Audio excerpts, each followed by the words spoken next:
Hello, everyone, and welcome to CSNP's first ever podcast.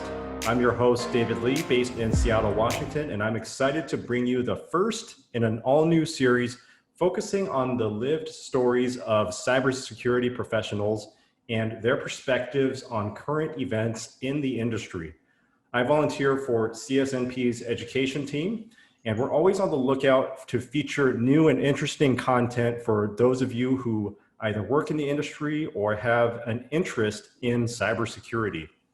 Cybersecurity Nonprofit is an organization that provides free education and resources to make cybersecurity more accessible all around the world, inclusive and diverse. If you'd like to get involved, stop by csnp.org. And without further ado, here is my conversation with special guest Sarah Curk. Cool. Well, Good to have you, Sarah. My name's David. So I am a volunteer for CSNP, that's Cybersecurity Nonprofit. And I work as a cybersecurity instructor for... My name's Sarah, like David said. This is my first podcast, so I'm a little nervous. Don't judge me too hard. And it's good to be here. Yeah, so Sarah, your name just flew by my LinkedIn one day, and I thought your background was very interesting, mostly because of your time in the U.S. Air Force as a geospatial intelligence journeyman. And then I see you've transitioned a few times through your career, and now you're interested in cybersecurity. So why don't you give us the story of how this all began and what led you on this journey? Okay. I'll give you the abridged version. I don't know how much time we have, but I joined the Air Force in 2008 when the market crashed. They put me in intel. I didn't know what I was getting into.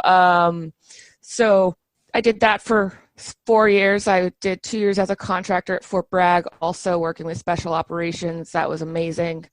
I deployed 3 times. Then I was just, the lifestyle was really hard, the shift work, and I just wasn't feeling fulfilled anymore. So I decided to go back to college. I went back to college for a little while with the intent of being a cell and molecular biologist. But after a few years, I decided I did not want to commit another 4 years to getting my PhD. So I took a break and I bartended.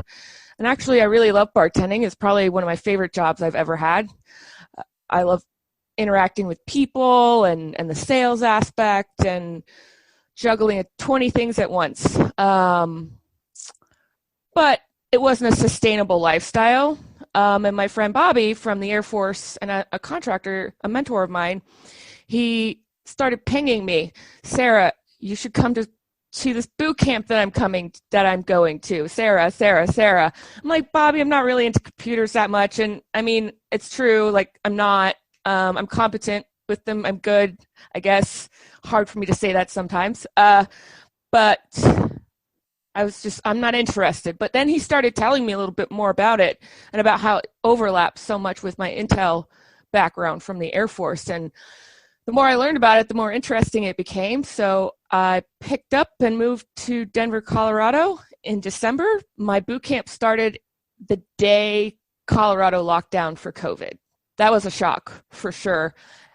And I did my best for a week or two, and it was too much. I had to defer, which it was the right choice. So I started my boot camp in June and graduated at the end of August. And here we are today.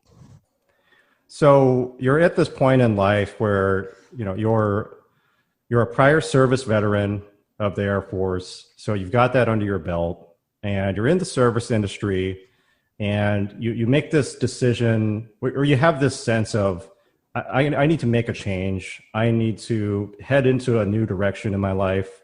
And so your friend just one day suggests this program for you.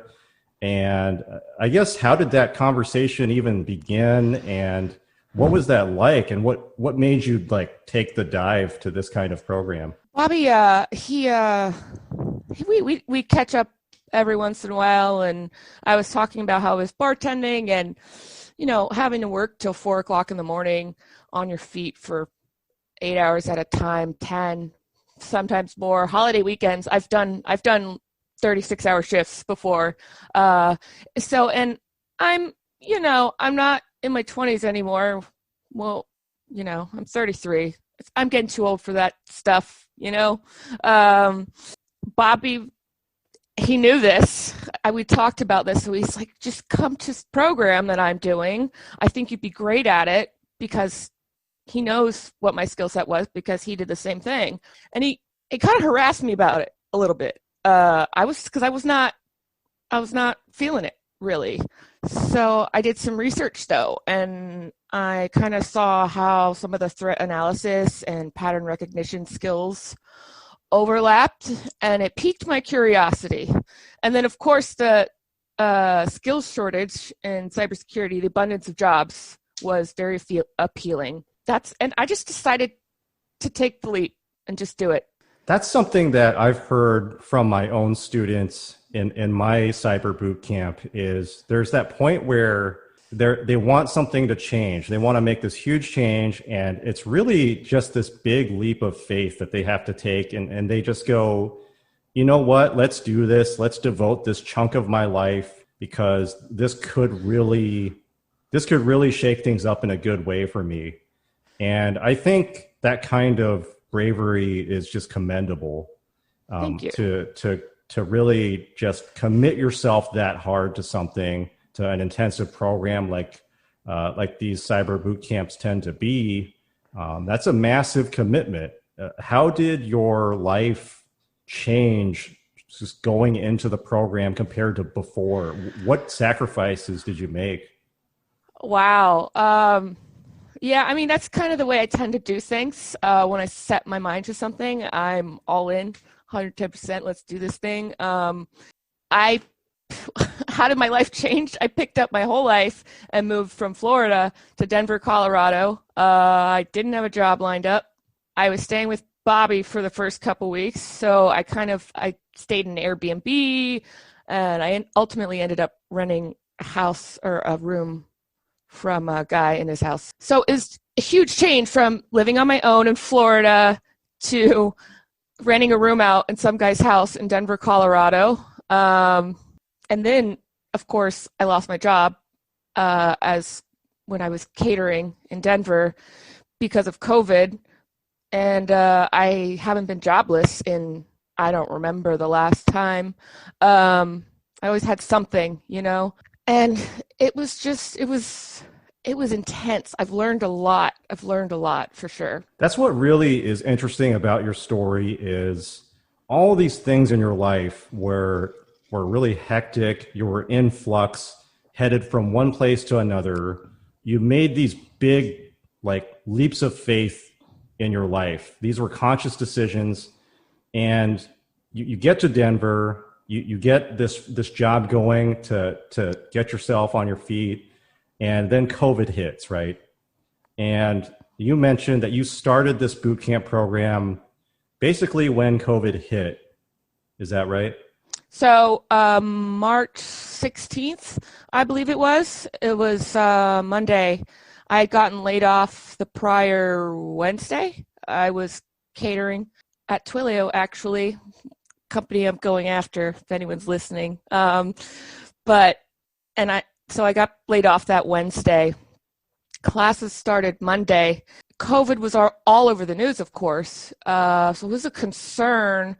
And then the night before classes started, we got an email. We're going to be fully remote. Okay, cool. But at the time, no one thought it was going to be August and still social distancing and whole nine. No one.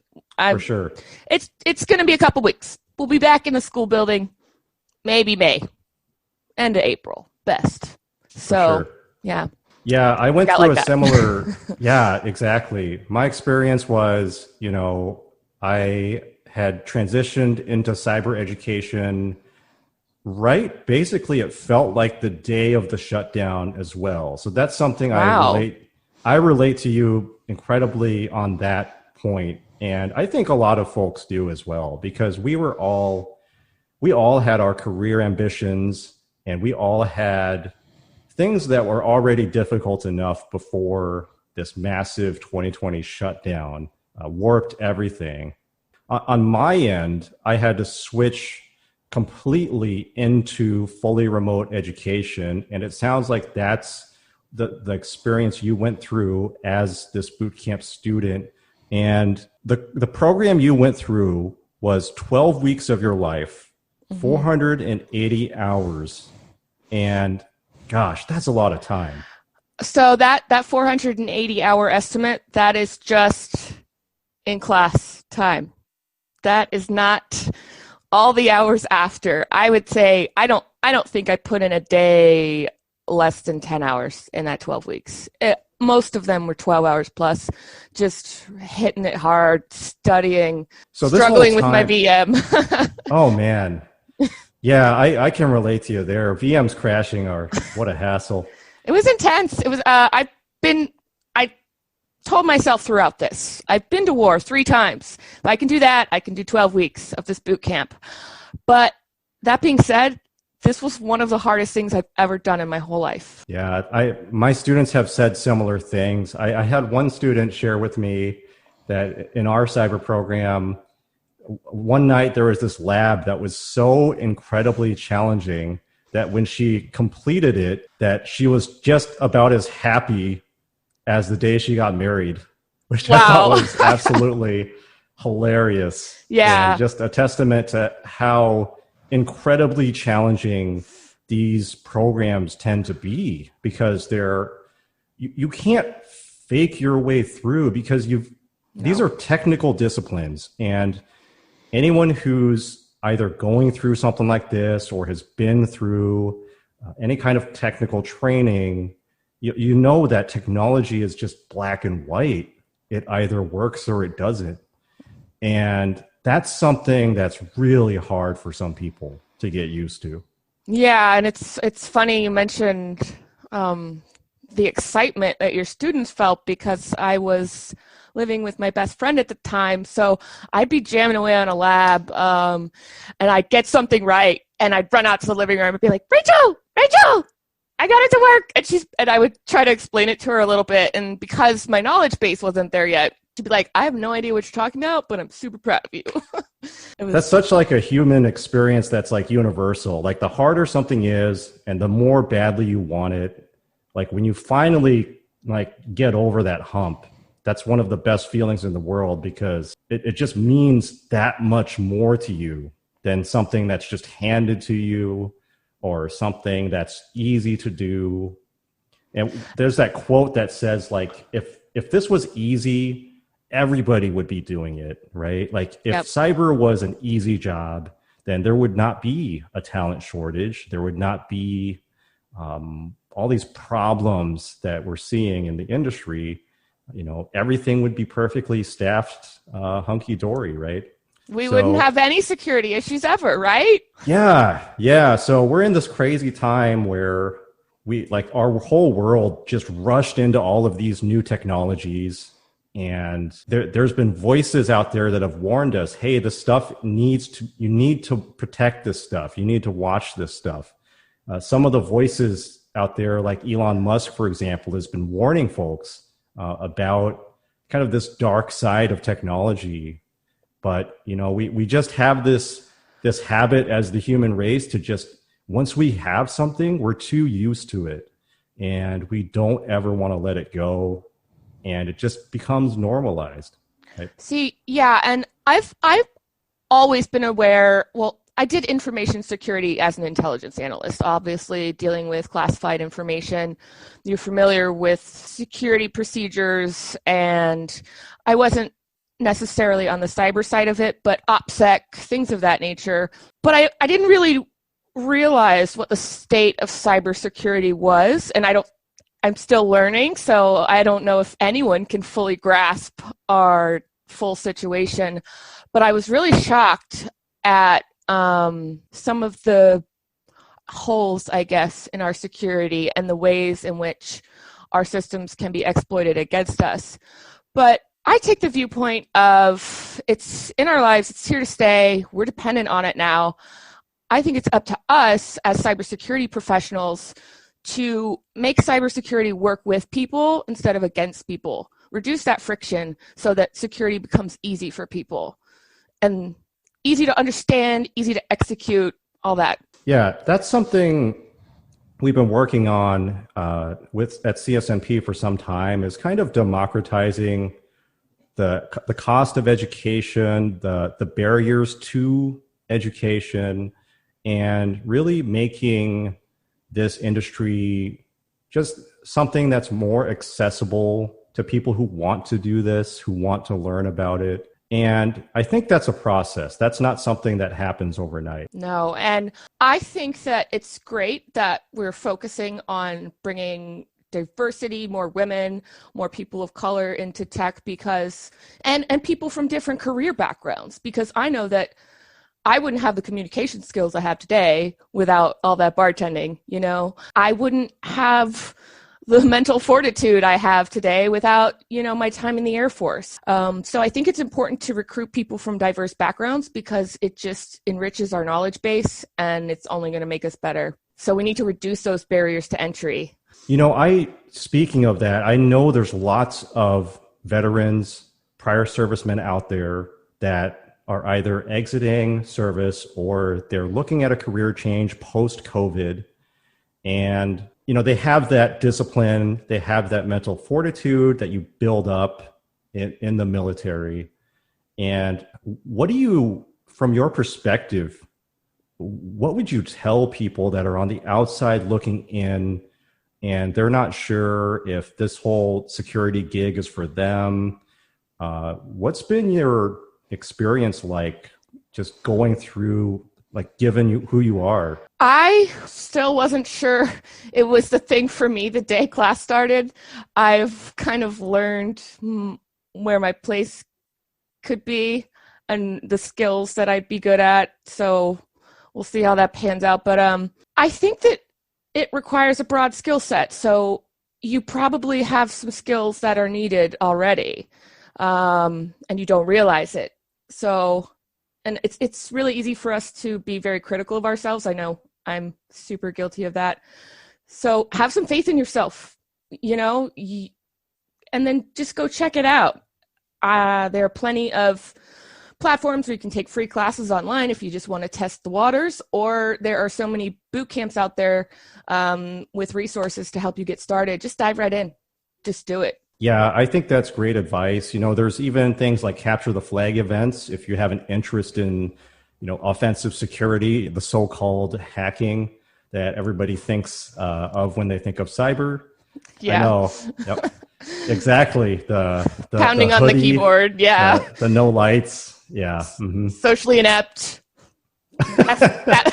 Yeah, and it's funny. Like, I almost think there's two different sectors of security. There's like red team and then there's cyber. And I've seen it start to get classified that way because it's like they're kind of different jobs. They're very different roles out there. Pen testing versus just a cyber analyst or a SOC technician.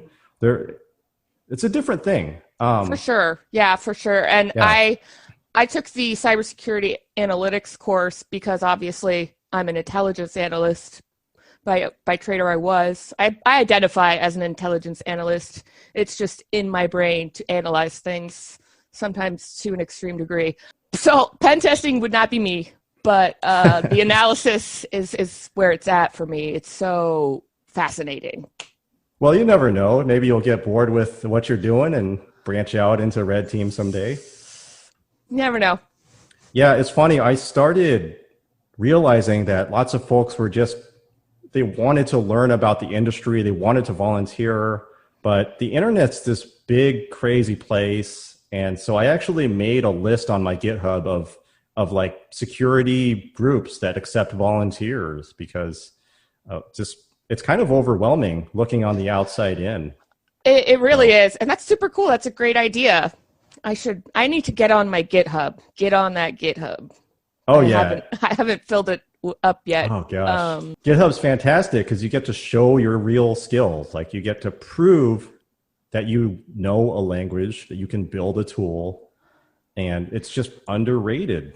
Like you've got to have it. I think that's why I struggle with it a little bit because I have to find a way to present my analytical skills, not so much coding and pen testing type things. That's my forte it's going to be threat analysis. I can read compliance like no other because of my time in the Air Force, stuff like that. It's not really stuff that's easily represented on GitHub. So I'm still trying to figure out how I'm going to do that. We'll see. Yeah, let's talk about that. So you're in this position now. You've finished this intensive 12-week program. What are you up to these days? I know most folks, when they're starting out, they look at certifications in order to make themselves more attractive in the marketplace. Are you looking at any certs these days? So I'm definitely going to do Sec Plus first. It's just the logical choice. I really want to spend some time working to kind of get a feel for the industry, and that's where I'm going to learn the most, I think. And then I can specialize. I'm job hunting right now. That's taking up quite a bit of time, and I have a part-time job also. I don't get to spend as much time studying cybersecurity as I would like because I devote most of my time to finding a job in cybersecurity. Yeah, for sure. Like, Sarah, you're a survivor for just going through all of these crazy, intense life changes just over and over. Like, without COVID, your transition towards all of this would have been intense enough, right? It was already immensely difficult. I uprooted my whole life. It was so hard. Yeah, that's amazing. So now you're in this position where you're in the job hunt, and this is that's always a stressful thing. It takes its toll on your self-esteem. You're writing applications. Maybe you're not hearing back. Yeah, it's a nasty process. It's kind of unpleasant. It's a ton of work. And I'm kind of approaching it in a different way because my resume doesn't necessarily scream cybersecurity. It screams analysis. And I've heard all these nightmare stories about people putting out thousands of resumes and they just can't get past the applicant screening systems. And looking at other people's credentials and mine, I don't have a background in IT or security. I decided to approach my job hunt from a networking perspective. So I am finding companies that I love and believe in. I'm finding someone that works there, and I'm just networking with them, connect and talk to them, and eventually they learn for themselves how awesome I am. And I've gotten people sending me job listings, wanting me to apply to them. A couple of unlisted ones were offered to me, so it's pretty cool. It's working so far. We'll see.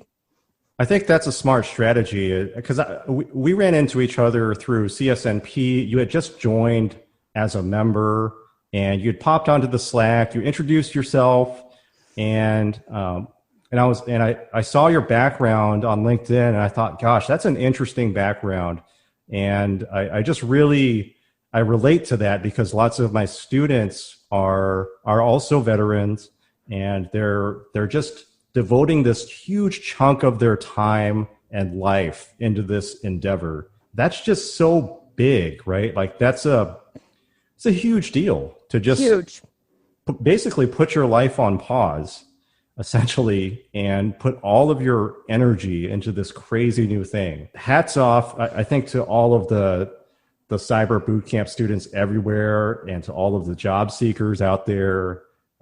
Keep going because, man, that's respectable work. It takes a lot. And if you're listening to this and you're in boot camp now, stick with it. You got this. I know it feels like you're lost, but you're gonna do great. Just stay on top of your labs. Awesome. So these days, Sarah, you told me before you're working with vets and you're becoming this advocate and you're making this cool new organization. Let's talk about that. So I've always been a type of person to speak up for things when I see something wrong or something needs to be said. The military veterans, there's a huge mental health crisis and a suicide crisis, frankly. And I have lost a few friends to suicide. So that has always been something I'm super passionate about. And I noticed the huge veteran community in cybersecurity.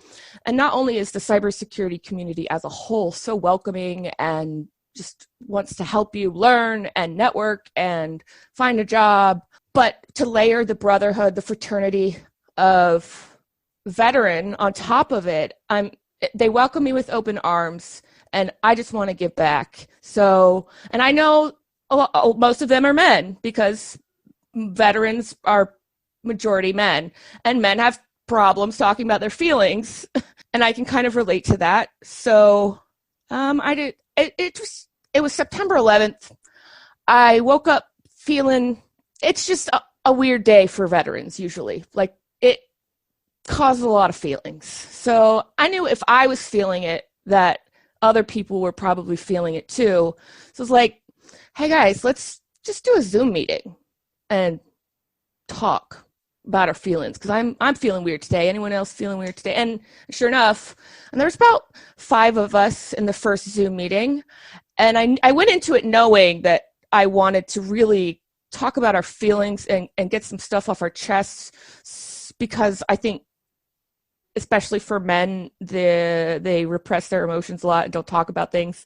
So I made them talk about their feelings. That's kind of in our byline. Battles and binary it's not our byline, but it's in the description. I'm going to make you talk about your feelings if you come to a session, because that's what it's there for.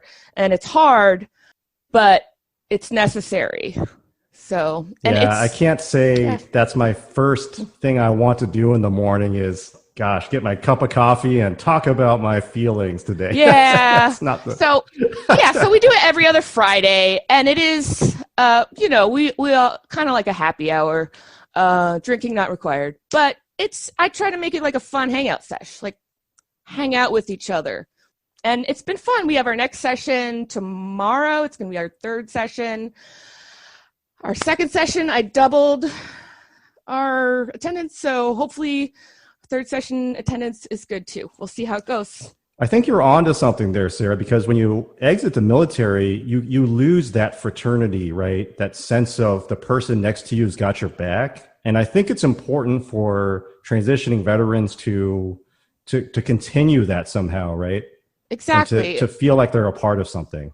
Exactly. And actually that's the byline. We've got your 6, which means we've got your back. And it is so comforting knowing, I know that right now I could pick up the phone and call Tom or Eric, hey guys, and they would pick up and they would support me. And I've only known them for a couple months, and that's something that you lose, I think, when you transition to civilianhood. So, well, that's something that all of us non-military types should also learn and adopt and build with each other, because that's something we need these days, is people to talk to, people we can trust. So, and that's also part of why I wanted to do it. I don't want to do it just to help veterans, but I strongly believe, I know that the more we talk about mental health and our feelings and supporting each other, showing up for each other, it's going to make it easier, because it's easier every time I do it. So, and just talking about it, it breaks down that stigma it shouldn't be there. It's mental illness. It's a physiological thing that no one, you're not ashamed when you break your arm, right? Or you throw your back out. No one should be ashamed of needing help with mental health. 100%.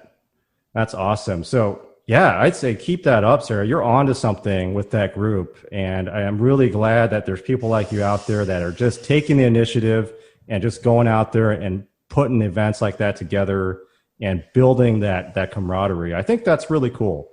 Yeah, I got some plans in the works for it too. When I get hopefully when I get my job, I'll have a little more time to really get that going.